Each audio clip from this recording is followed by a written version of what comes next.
I want to do the Good Counselor Project Fellowship because it's the only fellowship out there for Christian attorneys where you study the great books and really have a crash course in what makes us human and also helps us to restore the legal profession.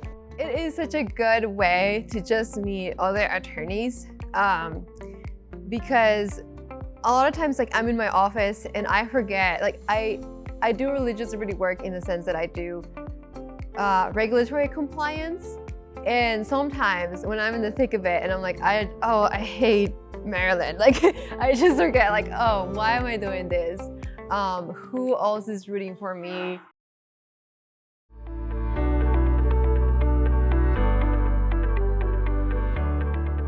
And one of the books we read in the Good Counselor Project was Deo Vicis, or On Duties by Cicero. And in that he discusses and argues for the viewpoint that doing what is just is always most beneficial in the long term. And that's something that, as lawyers, it often gets forgotten. The legal profession is uniquely entrusted with not only solving kind of technical issues, but being really good stewards of justice and thinking deeply about what's right and about the common good. So through the Good Counselor program, we teach attorneys one-on-one how to explore virtue and the first principles of law so that when they do practice their technical skills, they have the wisdom to do so in a way that makes the world a better place.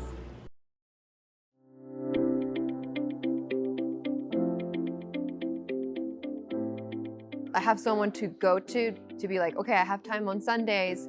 I'm intrigued by this theory or by this other thing that someone said. How can I continue? This little bug has been introduced into me into okay, I want to continue reading.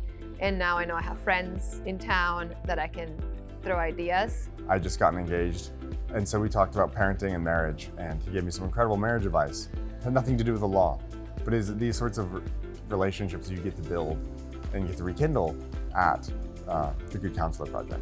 It's inspired me in a lot of ways. It's inspired me to go back and look back at the great books, but also to integrate the classics in a more relatable way. I have 2 young children, a 5 and a 4-year-old, and I ended up going down and finding on the internet a blog post from a long time ago that's talking about My Little Pony, and Equestria is originally supposed to be analogous to Plato's Republic.